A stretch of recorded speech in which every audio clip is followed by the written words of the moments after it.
Oi, Silvio, tudo bem por aí? Como você está? Estou bem, obrigado. Você está bem também? Tudo bem também. Silvio, eu acho que essas duas falas aqui do começo do nosso programa, do David Bacelar, da FUP e de Lula, resumem magnificamente bem essa situação que a gente está vivendo. Quando o David Bacelar fala não muda o preço porque não quer. É isso, né? E o Lula complementa, ele fala, não muda, porque ele não quer desagradar acionista que está ganhando muito com os lucros da Petrobras. É essa a situação. Se trata de uma bravata constituição de uma CPI como essa, com pressão, né? Por pressão, por pura pressão ali do governo. Como que você está vendo esse cenário? A primeira coisa que eu vejo é uma subserviência desse governo ao capital internacional, né? Na verdade, ele não é uma subserviência, porque ele se dispõe a facilitar os negócios do grande capital, inclusive no processo das privatizações, aonde, por exemplo, está anunciada também a privatização da Petrobras, ocorreu agora esse movimento com a Eletrobras, né? Existe aí uma doutrina por trás, que é adotada pelo governo Bolsonaro, mas é internacional, de que o Estado tem que ser mínimo. Mas ele tem que ser mínimo na perspectiva de atender as necessidades da população. E tem que ser máximo na proteção dos interesses dessas grandes empresas, desse grande capital. Não é? E, para você ter uma ideia, o lucro da Petrobras na produção do petróleo, já transformado em derivado, em gasolina, é da ordem de 72%. Então, aquele litro de gasolina que você está pagando 7,5 em média no Brasil para poder encher o tanque, na verdade, para a Petrobras ele custa 2. Você veja só, essa política é uma política comandada pelos acionistas que detêm o controle de ações que estão na Bolsa de Nova York, que estão na Bolsa de São Paulo, e que não querem abrir mão do lucro. A Petrobras, no último trimestre, lucrou 44 bilhões. Né? Foi a segunda maior lucratividade de todas as grandes petroleiras do mundo. Né?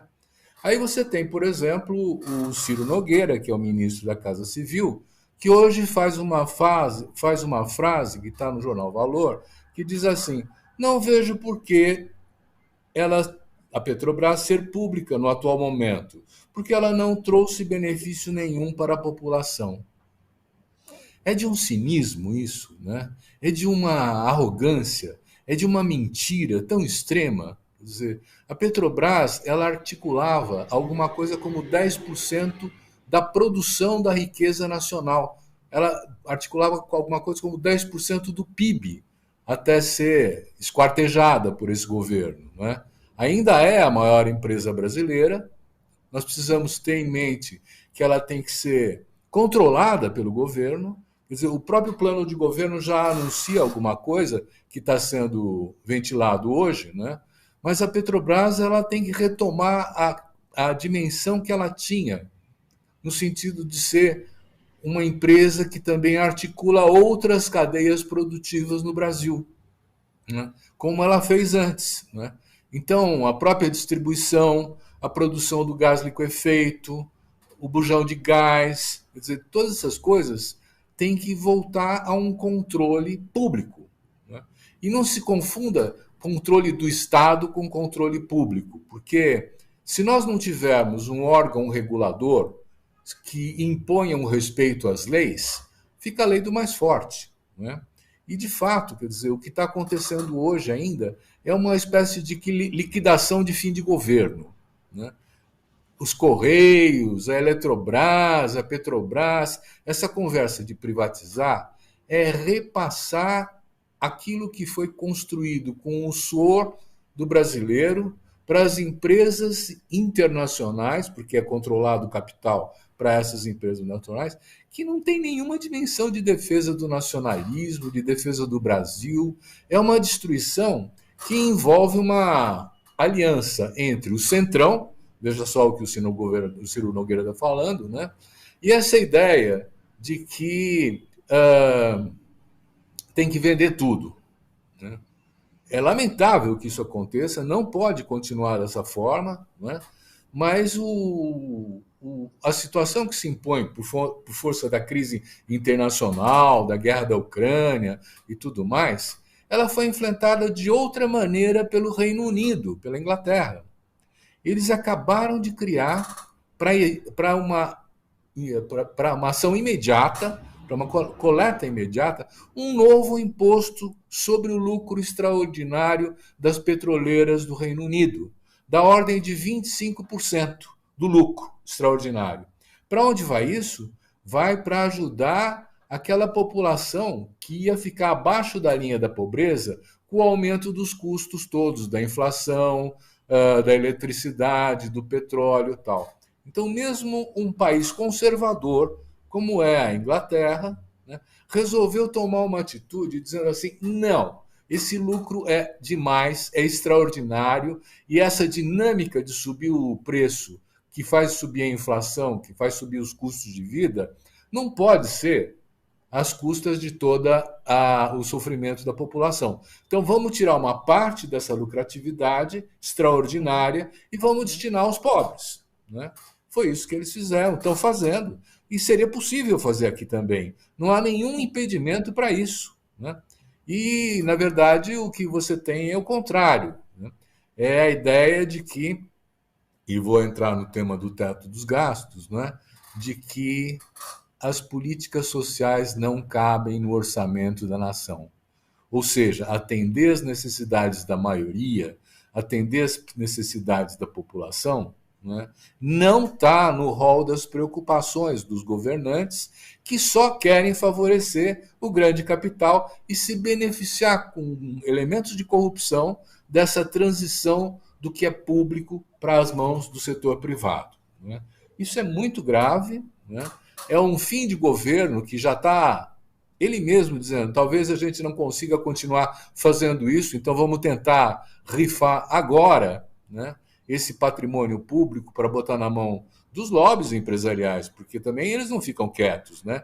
Há setores empresariais interessados na Petrobras, na exploração do pré-sal, nas riquezas que seriam um ativo capaz de beneficiar a toda a maioria da população. Eu lembro, inclusive, do Fundo Social criado no governo Lula, né, para que a Petrobras financiasse educação e saúde com o lucro que ela tivesse, uma parte. Isso foi desativado, não tem mais. Não é? Então, duas coisas são importantes agora, quer dizer, recuperar o papel do Estado como agente de desenvolvimento, promotor do desenvolvimento. O desenvolvimento não pode ficar na mão do setor privado, porque senão ele não acontece. Né? O setor privado explora de uma maneira predatória os recursos e não se interessa por equilibrar, vamos dizer assim, a distribuição dessa riqueza entre aqueles que ganham mais e aqueles que ganham menos. Né? Então, o anúncio de que é preciso retomar o papel regulador do Estado, é preciso controlar o que está acontecendo na Amazônia, é preciso cuidar, vamos dizer assim, do patrimônio de todos os brasileiros para que todos se beneficiem, é uma boa notícia que vem embalada nessa proposta de governo que tem muita coisa interessante, né? E tem muita coisa ambígua. Né? Porque se você observar o anúncio de que são diretrizes gerais para fazer um plano de governo, é muita habilidade para compor, com 7 partidos, uma frente e um programa conjunto. Ainda que naquele próprio programa anunciado hoje, ele tenha também algumas indicações muito concretas, como fortalecer, por exemplo, a Embrapa. Isso não é uma diretriz geral, isso é uma ação concreta, que já é anunciada porque é construída com a concordância de todos os partidos envolvidos. Né? Eu vejo muito importante não só a recuperação da Petrobras, né? E eu acho que nós estamos passando por um período em que, antes de janeiro do ano que vem, que é quando toma posse o novo governo, nós possamos ter mais 2 ou 3 aumentos a mais de gasolina nesse período, que vai tornando inviável a vida do cidadão que já não consegue pagar, já está em 130, 135 reais o bujão de gás. Tem gente cozinhando com álcool, tem gente juntando madeira para fazer comida, e isso numa situação em que a pobreza se aprofunda. Esses programas, que são programas de assistência aos mais pobres, estão sendo sacrificados, estão sendo cortados, tem mais de 700 mil famílias esperando acesso ao Auxílio Brasil, ele não está funcionando como deveria e foi anunciado. Então tem aí um lapso, um período, que são esses meses que vão até janeiro do ano que vem, né, em que nós vamos sofrer muito. E a população mais pobre vai sofrer mais ainda, porque não se muda essa política que começou no governo Temer. O teto do gastos foi imposto pelo governo Temer com esse argumento. Nós não podemos pagar Bolsa Família, nós não podemos pagar Vale Gás, auxílio para ter a luz, tal, porque não cabe no orçamento. Eu perguntaria, no orçamento de quem? Porque esse orçamento público deveria atender os interesses da maioria. E, na verdade, está dirigido para atender os interesses dos mais ricos.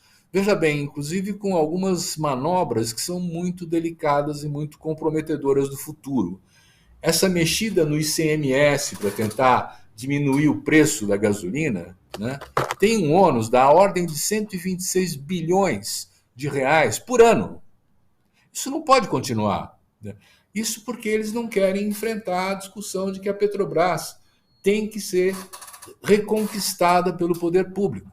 Ela já teve mais participação. A Petrobras já foi 48% do governo, num período anterior. Ela foi diminuindo a participação, porque foram sendo vendidas ações nas bolsas por decisão desse governo, do Guedes e tal, né, do presidente da Petrobras, que era uma linha auxiliar do Guedes, né? E agora a estratégia, vamos dizer assim, que pode se apresentar como uma solução, né, é o governo investir em comprar mais ações da Petrobras, retomar o controle da sua política, né, e impor um preço que seja razoável. Um preço que ainda dê lucro para a Petrobras, mas que não seja 72% de lucro. O litro da gasolina, em vez de 2, poderia ficar em 3, já era bom, né? É 33% de lucro, uma coisa assim, né? Mas não é os 72 e os 7,53 que você paga na bomba do posto de gasolina, né? Então existem operações possíveis. Eu acho que os anúncios são positivos no sentido de conseguir retomar a produção da ciência, da tecnologia, voltar a investir nas universidades, no conhecimento, na juventude, num desenvolvimento que envolva, vamos dizer assim, segurança alimentar, agricultura familiar. Essas coisas estão anunciadas no plano de governo, nessa diretriz geral, né, e caminham para o lado correto, do meu ponto de vista, de enfrentar as urgências, que são muitas, né, principalmente acabar com a fome, né, mas também organizar programas estruturantes que deem margem a um crescimento que tem que ser de outro jeito. Por exemplo, na questão da reforma trabalhista, que houve uma grita dizendo não pode mudar mais, tal. Eu acho que não dá para voltar para trás. Não, nós vamos revogar isso e ficar com o anterior. Porque a situação do trabalho mudou muito.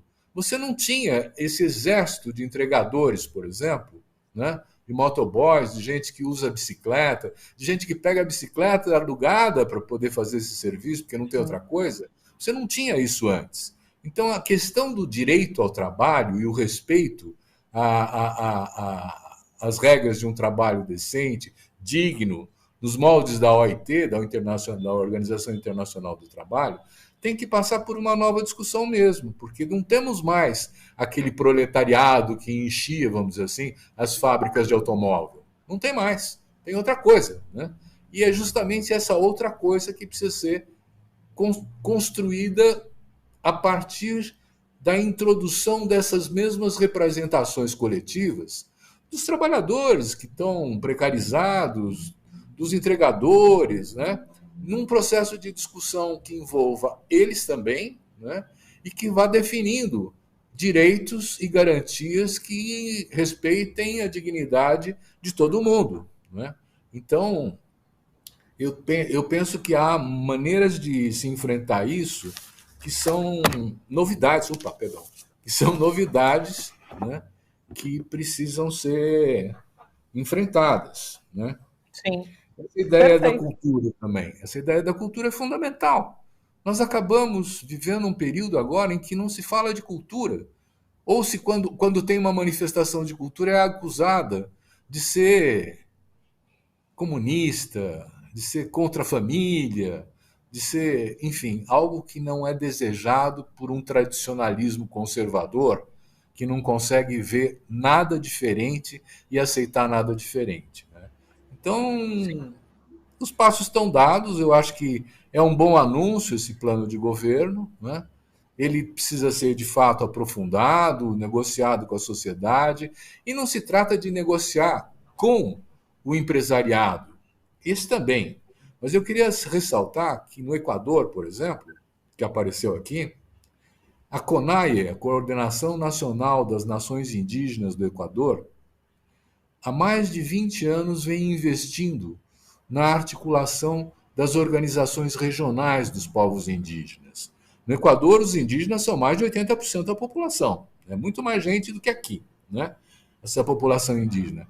E eles têm uma capacidade de mobilização que estão definindo o cenário político lá. Quando eles estão mobilizados aí, a notícia não disse, mas eles estão bloqueando estradas, né? De tal maneira que Quito, a capital, está isolada. E eles marcharam aos milhares para a cidade, para se concentrar na frente do Palácio do Governo e exigir as mudanças. É um exemplo de como você pode mudar o cenário político a partir das iniciativas de baixo, a partir da organização do povo, a partir da organização, vamos dizer assim, das demandas e da afirmação dos direitos de quem está sendo privado. Nesse sentido, o Equador está nos dando uma lição hoje em dia, né? A resposta do presidente do Guilherme Lasso tem sido terrível, né? Porque ele respondeu colocando um estado de exceção, retirando direitos civis da população e tá coibindo qualquer tipo de manifestação. Então, acho importante a manifestação da população e um governo que escute, né, a população e possa dialogar e possa estabelecer uma solução do problema juntamente com a população. Thalita, o governo que escuta é aquele que é pressionado. Não há, Sim. não Não, mas pode esse ter a nem adianta pressão, eu expectativa imagino, de que ele Silvio. seja bonzinho e acolha as demandas, Sim, porque nós estamos sim, tendo interesses de classe confrontados, sim. entende? Quer dizer, aquele governo conservador do Equador atual, né, ele defende as elites, ele defende o Sim. tradicionalismo, ele defende a desigualdade e ele tenta colocar a população indígena como cidadãos de segunda categoria, né? Então, o que está acontecendo lá é um confronto que não é um confronto armado, né? Mas é um confronto dizendo assim, olha, nós não vamos ceder às suas imposições, mesmo que você decrete o estado de sítio e ponha o exército na rua. E essa situação, você pode se lembrar, ocorreu na Bolívia também, né? Sim. Depois do golpe de Estado da Bolívia, né, houve uma mobilização fantástica, as eleições repuseram o movimento ao socialismo na Bolívia, e a presidente que deu o golpe ganhou uma pena e está cumprindo cadeia por 10 anos, junto com os chefes militares que apoiaram o golpe. Isso também Sim. foi mobilização indígena e mobilização popular. Então, nós estamos vendo à nossa volta o Chile, né? Nós estamos vendo à nossa volta o Peru, nós estamos vendo à nossa volta uma mudança na agenda das demandas e da realidade política na América Latina, na América do Sul, né? Que é uma decorrência desse modelo de superexploração predatória dos nossos países, provocados pelas multinacionais, né? E com a conivência de governos de conservadores e de direita que se aproveitam pegando as migalhas, mas que deixam o filé mignon para o setor internacional, que é o capital voraz, predador, né? Que não tem nenhum respeito pelos direitos de qualquer um.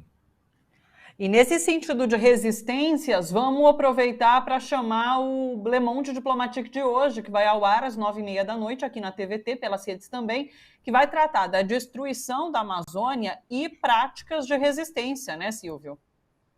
Então, bom, a destruição da Amazônia já é uma questão que está sendo amplamente divulgada. Nós estamos impressionados com o ritmo, a retirada do Estado, do controle da FUNAI, do controle dos organismos que preservam a mata e a própria população indígena, ela abre caminho para o crime organizado, ela abre caminho para os grupos de garimpo, muitos deles chefiados por oficiais de baixa patente do Exército, né? E que vão degradando e depredando. Mas, felizmente, nós também temos redes de defesa da cidadania. Não são tão fortes quanto as da Bolívia e do Equador, mas estão se fortalecendo. Não é?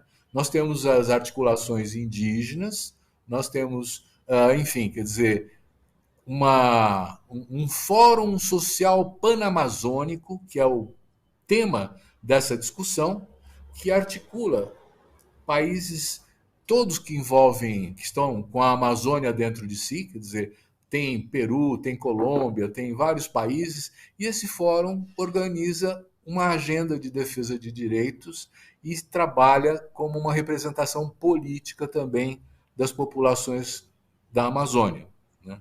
Da Panamazônia, que é mais do que o Brasil, né?